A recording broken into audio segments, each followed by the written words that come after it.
Hi, how's it going? This is Resident of Collinwood for YouTube back with another Dark Shadows video for you guys and gals.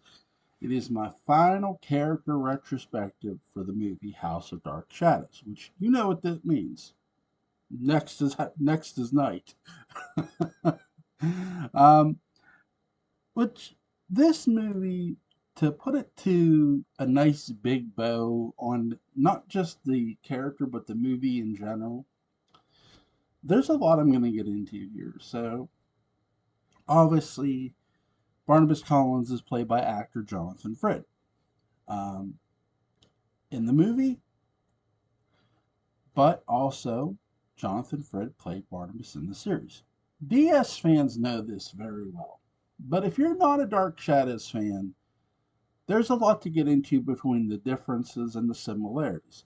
Because as much as I'm going to point out the differences in the character here, there are some similarities. Now, because it's not,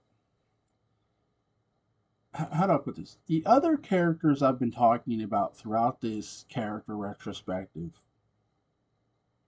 I've talked about how a lot of the characters are only similar by name, with the exception of the main characters, with the exception of Todd Blake. Don Briscoe is not playing Chris Jennings, for example, but here and the other characters are playing characters from a namesake wise that they've played in the series. I've talked about how Joan Bennett is playing Elizabeth Stoddard, Elizabeth Collins Stoddard. Well, in the movie, yes, and in the series, yes. But their name is similar, but their characteristics are a bit different. It's it's similar to that, but with this character, there's even more to get into because keep in mind the movie. If I hadn't mentioned this in the previous character retrospectives, I'm pretty sure I did. I'm going to mention it now. The movie, the 1970 House of Dark Shadows movie, was being filmed while the series was still going. They had gone into parallel time. Barnabas had been chained in a coffin by William Hollinshead Loomis, a writer. Uh, so their plot device in the series to keep Barnabas on television is the chain in the coffin, which is smart in parallel time. So here's the movie. We have Jonathan Frid starring as Barnabas. Jonathan Frid's Barnabas, yes, is going to be let out by Willie Loomis. I've got into the Willie Loomis character retrospective. There's no Jason McGuire. Willie is actually a handyman in this movie. He does work for the Collins family. I mentioned that in my Willie Loomis retrospective. He finds a letter or a note that hints about where treasure might be, or Collins family hidden treasure might be. Now, I've talked about the difference with that too. That Willie more researches. You see, you sort of see the research being done to a degree. He's asking questions about the Collins family. He's looking into the Collins family history. You don't see that in this movie because again they're not going to do that. Again, for a movie, I've talked about this too. With characters in movies, they're not getting into this deep dive. Now, would they for Barnabas? I'm going to get into that here with this video. So, Willie lets Barnabas out. Obviously, the chains come off the coffin. Again, this isn't being done on a sound stage in New York. This is actually being done on location, which is really cool. I love this whole Dark Shadows, the movie, opens up the DS world, if you will. It expands on it too. I mean, this is not the same Collinwood. You could look at House of Dark Shadows as literally an alternate timeline because it is. It's not connected to the series. as I've mentioned in the other previous character retrospectives. So Willie lets Barnabas out. So what's the difference here? Okay, we don't. Before, Willie in the series goes missing, and I know it feels like I'm talking about Willie a lot, but with Barnabas, you sort of have to talk about Willie Loomis a lot. Um, in the series, when Barnabas chokes Willie Loomis, Willie just goes missing, and people are looking for him because of Jason McGuire. Willie does not go missing. Willie Loomis got fired by Roger Collins. But the biggest mystery with Willie in the movie early on is why didn't Willie Loomis pick up his pay? That's to me, that's not really the same thing as somebody going missing, um, or somebody disappearing. It's not the same thing. It's like, okay, somebody didn't pick up their pay. They could pick it up tomorrow, literally. You don't know. Um, so, by what I say you don't know, what I mean by that is they don't know to the degree of, in the movie, the characters don't know what happened to Willie. Now, it's the same thing in the series to a degree, where all anybody really knows about Willie in the series compared to the movie is Victoria. This is sort of where the Victoria Winters factor comes into with the series. Vicky saw him running off carrying things, and Vicky thought it was his clothes, his sea bag. And in the series, Jason confirms, well, no, he couldn't have carried his sea bag. I was just in his room. That was there. So in the movie, nobody sees Willie, carrying things or that. No, that doesn't happen. So now with our buddy Barnabas being free, another different perspective is we don't see Willie and Barnabas interact prior to Barnabas going to Colin. In the series, you don't see that. In the movie, you do. Remember, Carolyn, Stoddard, and Todd Blake are at the Blue Whale, and Willie Loomis is sitting in the booth. And guess who's across from him? Our buddy Barnabas. um, it's really interesting here because you might say, well, why is that so different? Well, for my money, the reason it's so different is because you don't get Barnabas and Willie interacting. You don't see the interaction between Willie and Barnabas. Now, do you need to in the series? No. In the series, you could put two and two together, and in the movie, you could have too. They don't need this scene in a sense. But again, the House of Dark Shadows movie, as I've mentioned, isn't canon with the series. So they're going to have as much difference in the movie as they possibly can. And that's key. When you're watching House of Dark Shadows, yes, you can look at the Lyndhurst estate and clearly say, this is a completely different thing. Sure, you could do that easily. And I think that's another distinction too is this look, they had the money to do a big budget movie, and they damn sure did. But also, it was important to sort of separate the movie versions of Dark Shadows from the series versions of Dark Shadows. They were not going to make these things canon. And if we would have got a sequel, would it have become canon? No, it wouldn't have. In my view, I don't think we would have, which I'm going to get into that too with an opinion I think it's going to shock people.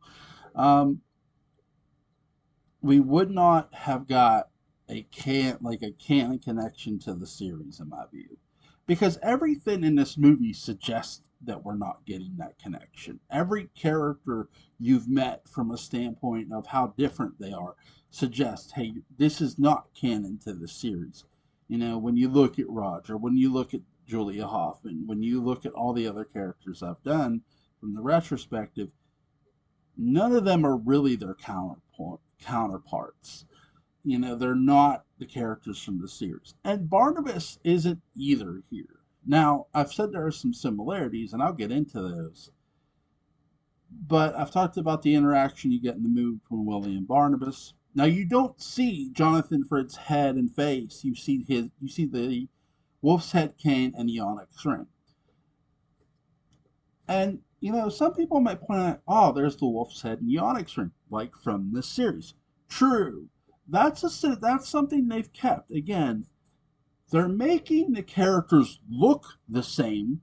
They're making them look exactly how they look in the series. But again, looks can be deceiving. Say, I did that. See, I covered that.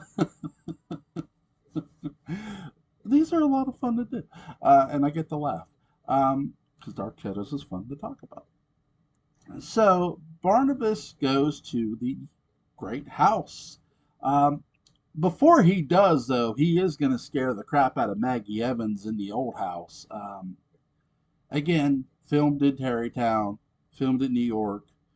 Uh, they have an actual old house, which I like. This is not, a set. Again, that's another difference, too. I've talked about how when you look at the movie and you look at the series, you can clearly see the movie is a very big budget project. And but here's the thing, it doesn't take away from the series. If anything, it adds to it because what they do in the series is damn sure neat. You can look at the sets in the series and really appreciate them and how they designed them and how Cy Thomasoff really set the tone for Dark Shadows with his sets.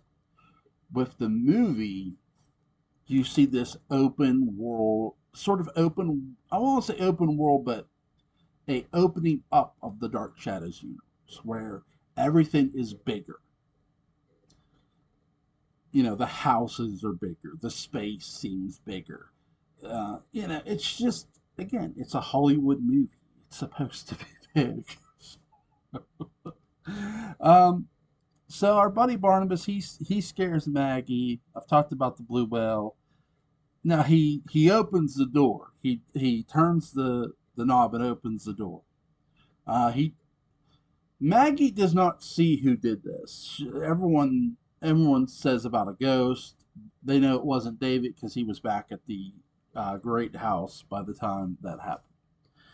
Um, Barnabas comes to Collingwood. So there is a really interesting difference here. We actually see Barnabas walk across the estate to the great house. We did not see that when in the arrival of Barnabas Collins in episode 211. You don't see Barnabas walk across an estate to get to the great house. Now you can assume that's exactly what he did, absolutely. But you actually get to see that Dan Curtis shoot this scene, and the way they shoot it, they shoot Jonathan from the back, which was brilliant. You have this beautiful open field, and there is this large ass mansion. It's beautiful. It's one of my favorite shots in all of House of Dark Shadows because it's such an important scene setter. Here is the movie version of Barnabas Collins walking to the great house, and we haven't seen Jonathan Fritz's face yet. And it's all the more important too because keep in mind, what didn't we see right away? Jonathan Fritz's face. We deal When Barnabas knocks on the door, we don't get a front shot of Mrs. Johnson looking at Barnabas and us looking up, looking into Jonathan Fritz's eyes. No, that'd have been cool though, but we don't get that. We get the back of Jonathan Fritz's head and him talking to Mrs. Johnson in the series. Plus, in the series, you hear a knock at the door prior to that door opening. In this series, or sorry, in the movie, see how this gets. In the movie, you don't get a knock at the door. You get a doorbell ring, which is another cool aspect. Again, we're not going to not pound on the door. No, we're going to do the civilized thing and ring the goddamn doorbell, which I like because again, while the Dark Shadow series did get into other technological aspects such as science, Here you have literal technology at work. Now, don't get me wrong, in the series, there were technological things for Barnabas to sort of ooh and ah about, if you will, like telephones, because there weren't telephones in 1795 for damn sure. But there were, but there were telephones in the 1960s, and there are telephones in the movie. Plus, there's a cool ass doorbell. So there's a real neat aspect here that they pull off. In the series, I've talked about, you see the back of Jonathan Fritz's head. You get an over the shoulder camera angle, which is really well done. In the series, it's like you're Barnabas. You're getting sort of a first person point of view of Barnabas, of the door being open for you. It's almost like you're Jonathan Frid and Barnabas in a weird sense. And I'm not saying we are, but it makes you, Dan Curtis sort of makes, again, this is prior to John Carpenter's Halloween. So put this in perspective. In John Carpenter's Halloween, you're going to get a first person point of view of the killer stalking Judith Margaret Myers. You're going to get a first person view of Michael Audrey Myers stalk the hell out of his sister like you're Michael Myers. In this movie, in House of Dark Shadows, you get a first person perspective. No, there's no mask, and no, you don't need a mask to get that point across, like they did in Halloween. Now, keep in mind, in Halloween, prior to the mask, you're getting the first person's point of view with Michael Myers, like you're Michael. Okay, so we're Barnabas in a weird way. The audience is getting a view from Jonathan Frid's eyes with the camera work, and it's absolutely breathtaking and beautiful to watch. And no, he's not the only character who gets this treatment. There are other characters. Carolyn, for example, and I'll get into that. You're welcomed into the house, Barnabas, and you see, Jonathan Fred's hands, or our hands, if you will. Again, it's so neat what they do here. I love any time a director takes the risk and says, you know what, I could easily pull the camera back and show the back of Jonathan Fred's head. But you know what would be cooler? Making the audience feel like they're Barnabas. And it's such a cool detail. This is one of my most favorite themes in all of House of Dark Shadows. In fact, it's probably my favorite thing of House of Dark Shadows, that you, the audience, we, the audience, get to feel like we're the characters in some way, that we're as much a part of this story as the actors themselves. And you always felt like that with the series as well. You may not have, at times, there wasn't always a first person point of view, but you always felt like you were sitting on that couch or sitting across from the characters, listening to them talk without actually interjecting with them. It was an interesting point of view from the series. With the movie, they, instead of you sitting across from them, you get to see through their eyes with first person point of view in the movie. So our buddy Barnabas is walking through, and the girl who answered the door goes and gets somebody. Barnabas plays, an organ or whatever, or piano, whatever. And here comes Roger Collins. And this is sort of where they take the camera, where it's not so much first person anymore, but you're shooting up, you see the hand, you see the cane, and you see Roger Collins, Lewis Edmonds' character, come in and says, I wouldn't believe it if I didn't see it with my own eyes. And now what you get is a very interesting shot. You get a first, whoever's looking at Barnabas, and it could be Carolyn, it could be anybody, you sort of get a first person point of view of now Jonathan Fritz's face next to the portrait of Barnabas Collins. It's so cool. And I love this, that Dan Curtis did this. No, I can't ask him why. I wish I could, because it's so cool. And he's standing next to, Barnabas is, Jonathan Fritz, is standing next to the portrait of Barnabas Collins. And you can tell, yes, he looks exactly like Barnabas Collins, just like he did in the series. That's the similarity. Now, what's the difference with this introduction and the introduction in the series? Other than the door a lot. There in house, there's a lot of people for Barnabas to interact with. There's Elizabeth, Joan Bennett's character. There's Nancy Barrett's character, Carolyn. There's Dr. Julia Hoffman's character, or sorry, Grayson Hall's character, Dr. Julia Hoffman. Uh, there's there's Maggie Evans. There's there's Professor Stokes, and obviously Roger Collins. Now, what's the difference here? So you get a bunch of people interacting with Barnabas in the movie House of Dark Shadows. What's the difference in the series? There's a huge difference.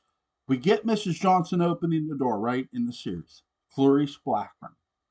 She goes and gets Joan Bennett's character, Elizabeth Collins, Stoddard, at Barnabas's request. And oh, by the way, tell her it's Barnabas Collins. That's another thing we don't get in the movie. We don't just say we don't get this sort of what I mean by what we don't get is we don't get this wicked camera turn of Jonathan Frid turning around and say, "Oh, by the way, tell her it's Barnabas Collins." And I love that they don't do that here because again, I love the first person point of view so much. It's so cool to do for the audience. With the series, you see Elizabeth. They shoot the back of Jonathan Frid looking as Elizabeth says it is Barnabas, and she's coming down the staircase. I love this scene in the series when you look at it, when you look at the comparison character differential and the difference between the series and the first movie, that you can really tell the differences, but the differences are both cool and they're both important. You have an important moment of a cousin, an ancestor, a man, Barnabas Collins, claiming to be a long lost ancestor and a descendant of the original Barnabas Collins in the series. Well, you have the same claim in the movie. The differences are key. There's a one on one interaction in the series between Elizabeth and Barnabas, first in the foyer and then in the drawing room.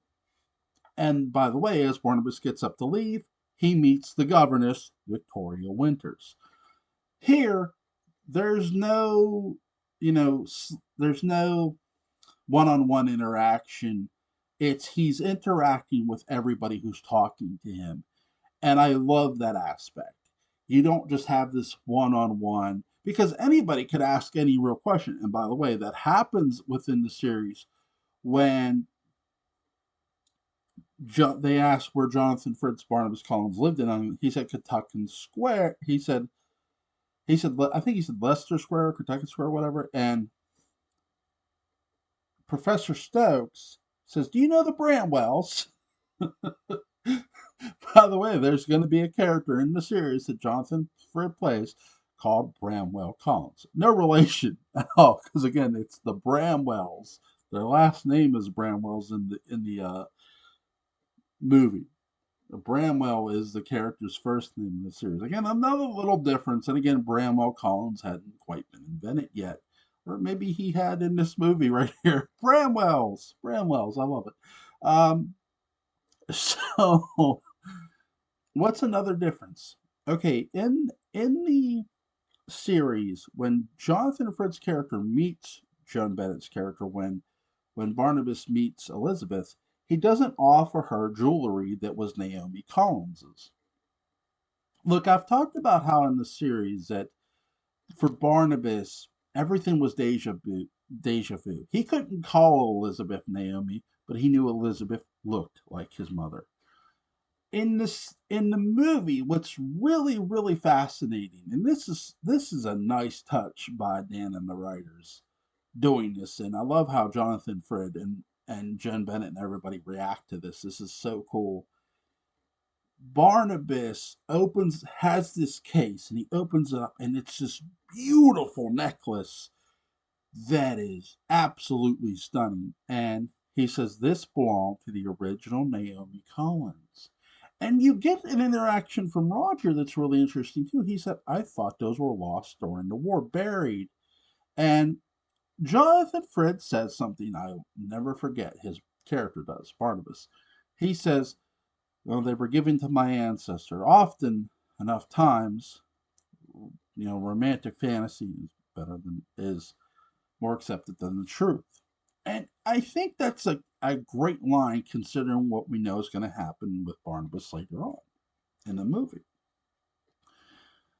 So he gives her these beautiful jewels that belong to Naomi, Barnabas's mother. You get a mention of Naomi in the movie. This is an interesting aspect I wanted to point out.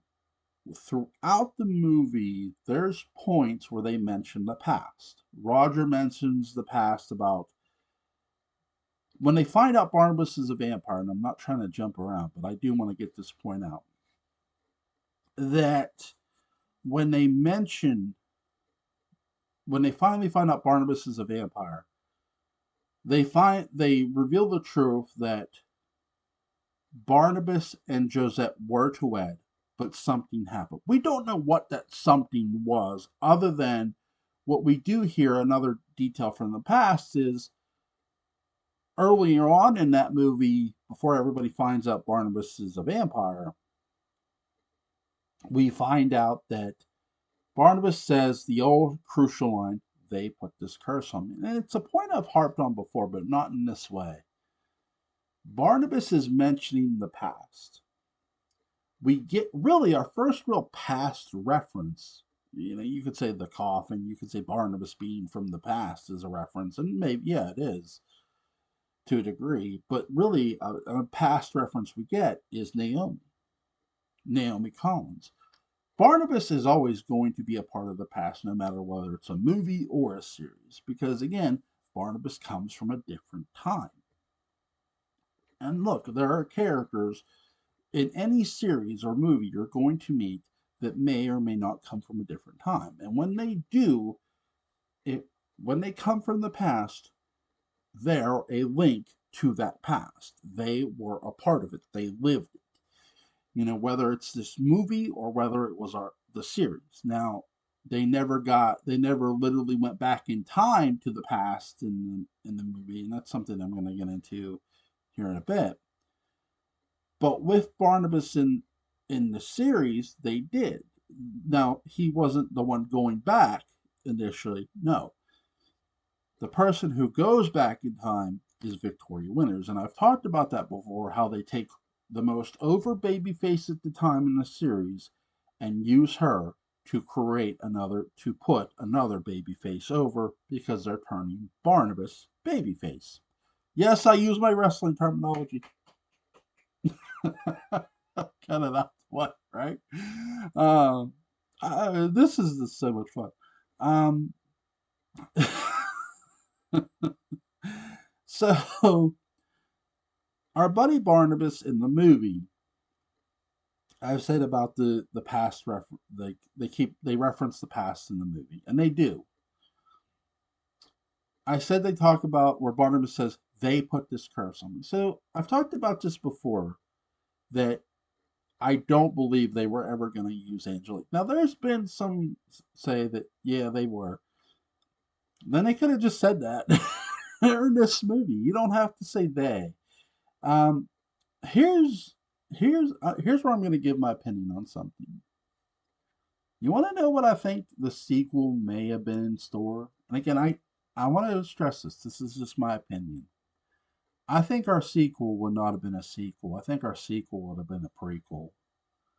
I think Dark Shadows, from a movie standpoint, was going to go the Indiana Jones route, pre-Indiana Jones, obviously, because this is before Indiana Jones, well before it.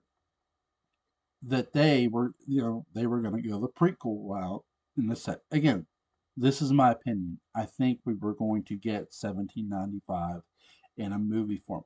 Now, clearly, you're not going to send someone back in time. So, if I had to guess, I would say we'd have just been taken there in, in a way of the stories being told to us. And I would gather that, okay, how is this story being told to us? And by the time we get to the future, we see Barnabas has been brought back, that Barnabas is still alive, and that's how we're hearing this story. That again, I want to stress that this is just my opinion. I have nothing to really back this as fact, and I can't. I would never come on here and lie to you guys. That's not something I do. So I'm just giving my honest goodness opinion here that I do think that I could see, and the only really reason I'm basing this on is, well, they mention the past, and you might say, well, of course they mention the past. It's Barnabas, and they're doing that to distinguish the differences. I do agree with that point. That I think that's a point. I want to say my buddy Mark Gilman made to me. If I'm mistaken, please correct me, Mark. I think Mark made this point to me that you can tell that there's clearly a difference when they're referencing the past because they're distinguishing the difference between the movie. Another distinguished difference between the movie and the series is, in the series they don't just reference the past, they go there. In the movie they just reference it, we don't go there. And that's true. We In the movie House of Dark Shadows, we never go to the past. We're referencing They're referencing it, which is cool. And I'm going to say this. I'm going to play devil's advocate to myself. I think they're referencing it enough. Number one, I don't feel it's a needed reference because I feel really the most concrete thing you needed to hear from the past was, okay, how is Barnabas this way, right? So Barnabas, as I pointed out, just says they put this curse on me. They means more than one person. So you've referenced the past the most important way. You may not have named the individuals, but you said they. That's all you really need to say about the past.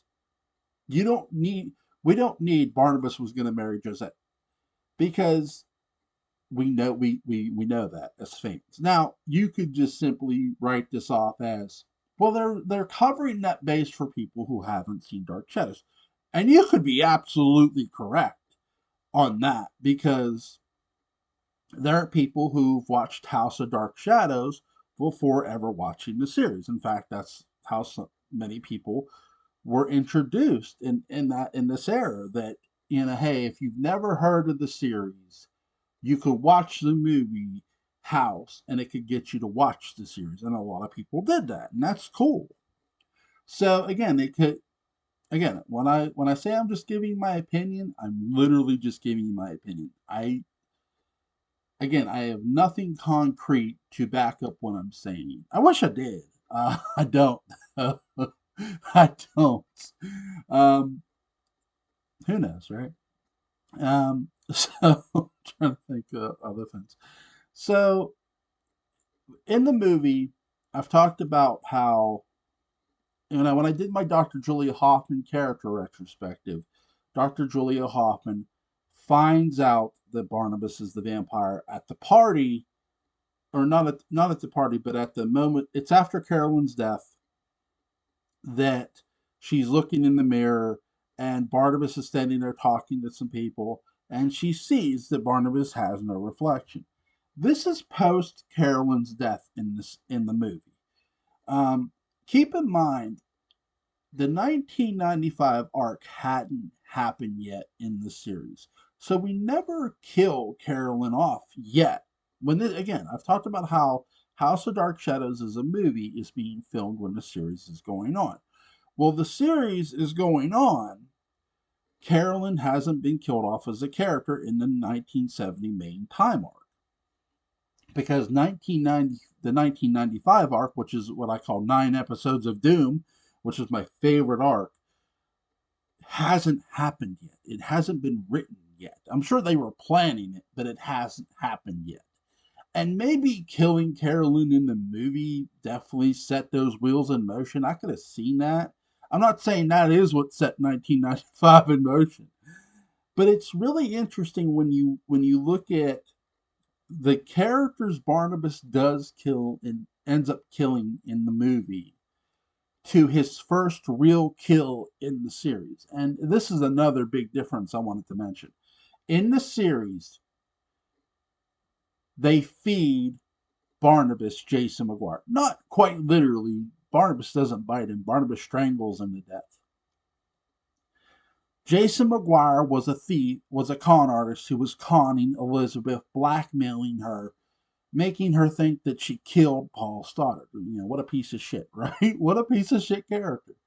This is the kind of character you feed a vampire who you're trying to keep on the line of sympathetic, good or bad, and have that question mark, right? You don't want to reveal.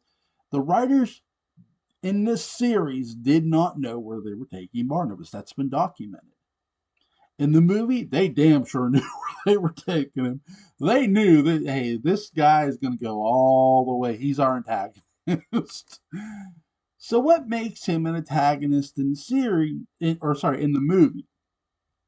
A lot of things. Number one, when your first victim isn't a con man, it's huge. I've talked about there's characters when you kill them, when you kill a character, when you have one character kill the other, there's no going back from a sympathy standpoint. If you're trying to get sympathy for a character, you don't have them kill a babyface. You maybe have them kill a character who is either shades of gray or who is fully blown bad. Jason McGuire was fully blown bad. He was a bad guy in the series. In the movie, you don't have Jason McGuire.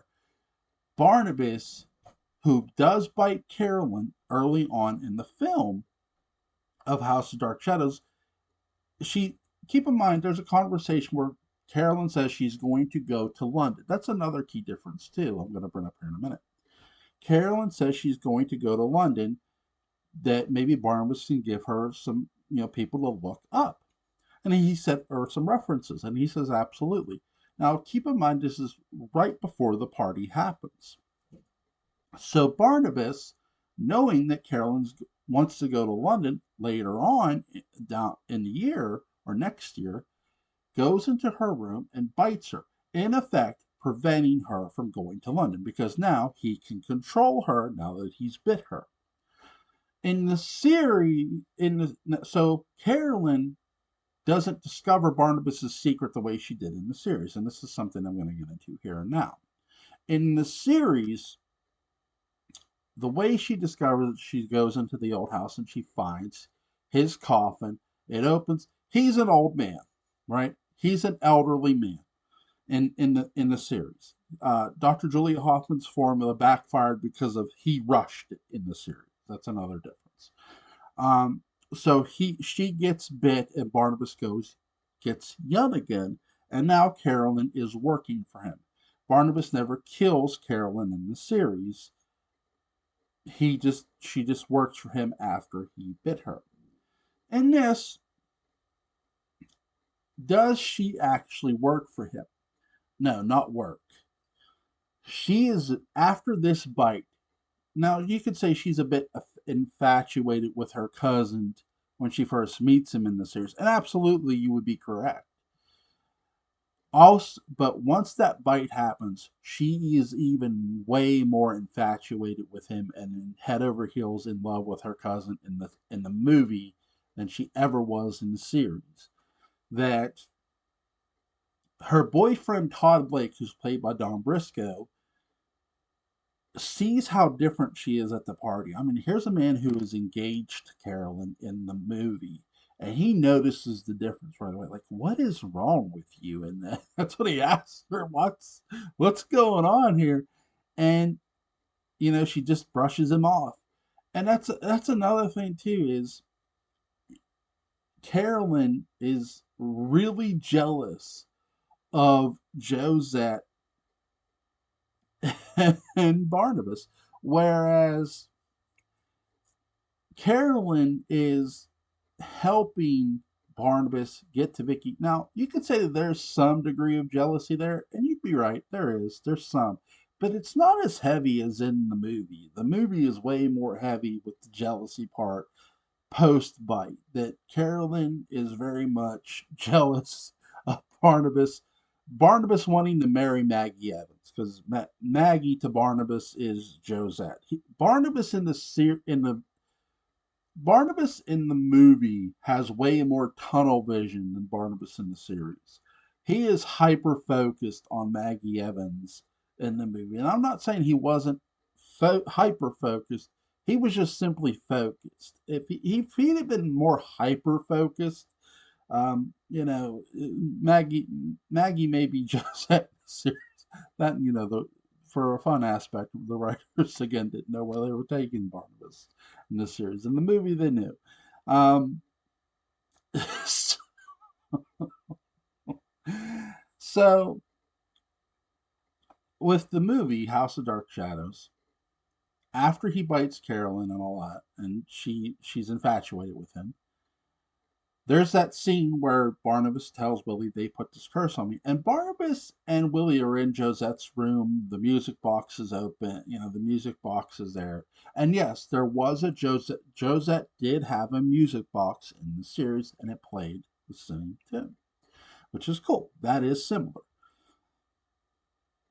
And yes, that music box was given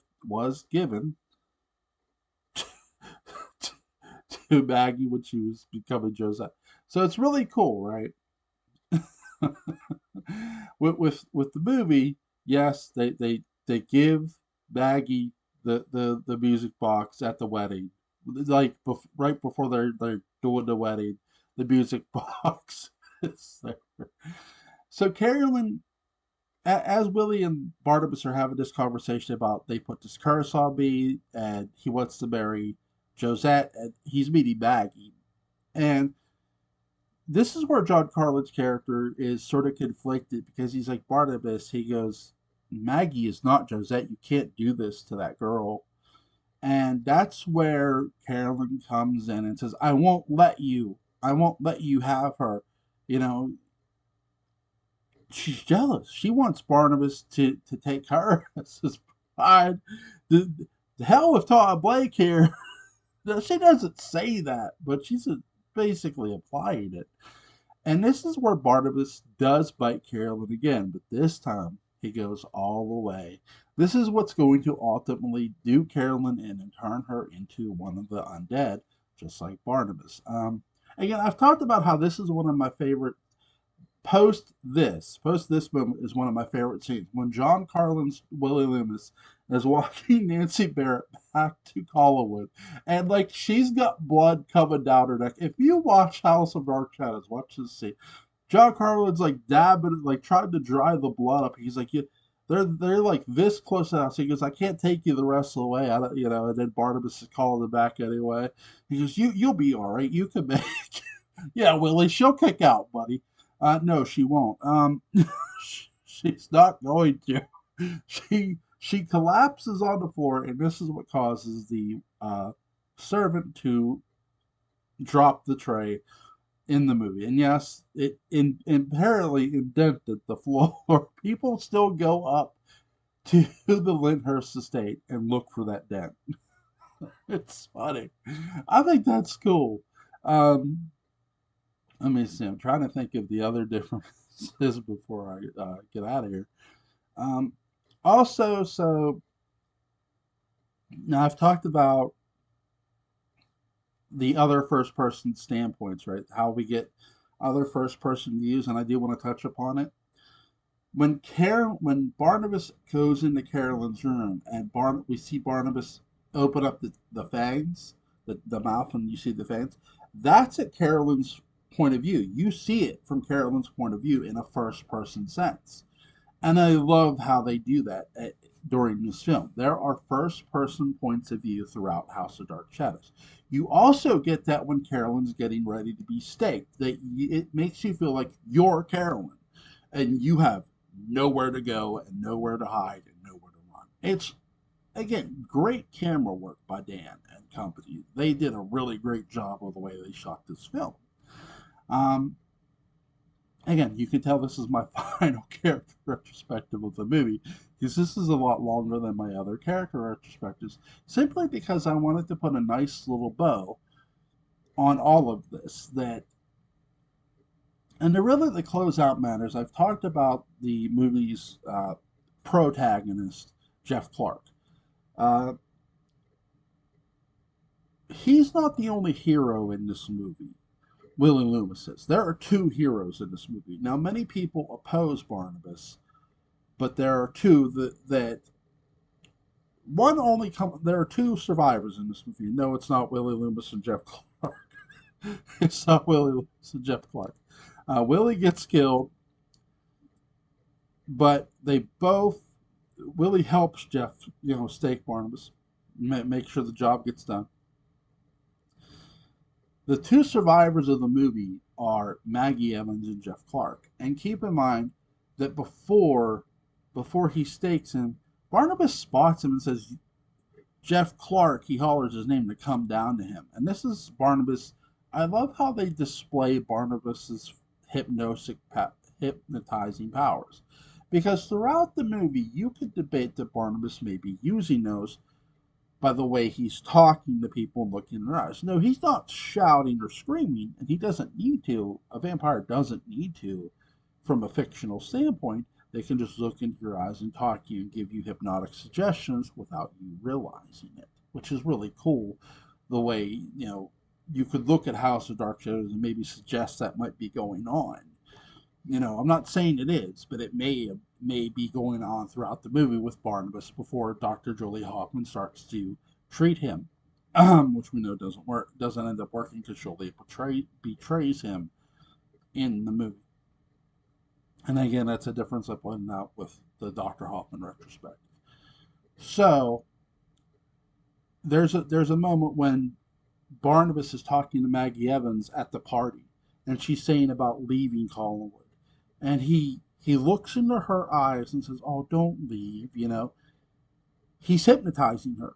He's hypnotizing her into staying, whether she realizes it or not, as the character realizes it or not. This is Barnabas using his vampiric powers.